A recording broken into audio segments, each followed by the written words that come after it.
पहला क्वेश्चन है, निम्नलिखित में से कौन एटमॉस्फेयर की स्थिर गैस नहीं है। स्थिर गैस यानी स्टेबल गैस के बारे में पूछा है। आप लोग स्टेबल गैस से क्या समझ रहे हैं, स्टेबिलिटी से क्या समझ रहे हैं? आप लोग यही समझ रहे होंगे कि जितना भी एटमॉस्फेयर में किसी गैस का प्रोपोर्शन है, ठीक है, प्रोपोर्शन है, वो कम नहीं होता होगा या फिर ज़्यादा नहीं होता होगा, या फिर यदि चेंज आता भी होगा तो बहुत माइन्यूट होता होगा, ठीक है। और ऐसा कब होता है किसी गैस में, जब उसका पार्टिसिपेशन या प्रोपोर्शन ना तो कम हो रहा है ना ज़्यादा हो रहा है, या फिर हो भी रहा है तो बहुत कम हो रहा है। ऐसा कब होता है? जब वो नॉन रिएक्टिव रहे गैस, ठीक है, जब वो गैस नॉन रिएक्टिव रहे, यानी केमिकल रिएक्शन में पार्टिसिपेट ना करे, ठीक है, केमिकल रिएक्शन में पार्टिसिपेट ना करे। इतना क्लियर?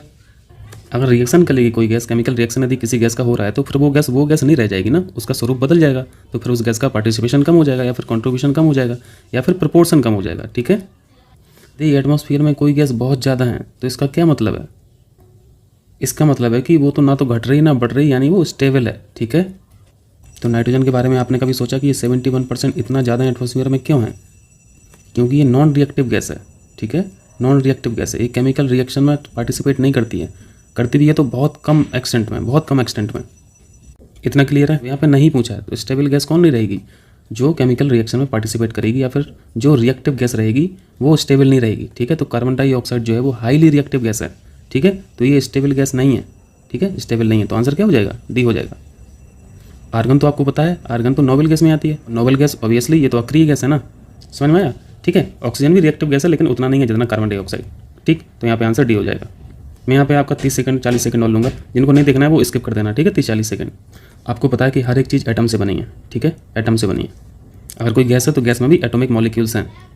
जब भी कोई एटम किसी केमिकल रिएक्शन में पार्टिसिपेट करता है या रिएक्ट करता है, ठीक है, या रिएक्ट करता है, तो एटम अपनी आउटर सेल को भरना चाहता है, ठीक है, किससे? इलेक्ट्रॉन से, यानी इलेक्ट्रॉन गेन करना चाहता है, ठीक है। यानी एटम को यदि रिएक्शन करेगा, रिएक्ट कर रहा है, तो या तो उसमें इलेक्ट्रॉन गेन हो रहे होंगे या फिर इलेक्ट्रॉन लूज हो रहे होंगे, ठीक है। और तीसरी कंडीशन है, किसी दूसरे एटम के साथ इलेक्ट्रॉन शेयरिंग हो रहा होगा, ठीक है, शेयरिंग हो रहा होगा। इतना क्लियर? जब ये तीन चीज़ें होती हैं तब हम बोलते हैं कि कोई एटम रिएक्ट कर रहा है, ठीक। और आपने जो ये यहाँ पे इनर्ट गैस पढ़ी है, नोबल गैस है।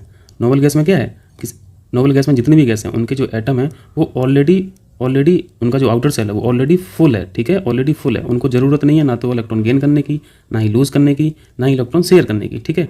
उनका ऑटोमेटिकली आउटर सेल फुल है, ठीक है, इसलिए वो किसी भी केमिकल रिएक्शन में पार्टिसिपेट नहीं करती हैं, ठीक है, इसलिए वो अक्रिय हैं। इतना क्लियर हुआ? ठीक। यानी यहाँ पे हम लोगों ने पढ़ा कार्बन डाइऑक्साइड हाईली अनस्टेबल है, ठीक है, या फिर स्टेबल नहीं है। इसका मतलब क्या है कि कार्बन डाइऑक्साइड में ये चीज़ बहुत हो रहा होगा, ठीक है, गेनिंग, लूजिंग और शेयरिंग इलेक्ट्रॉन का ये भी चल रहा होगा बहुत ज़्यादा, ठीक।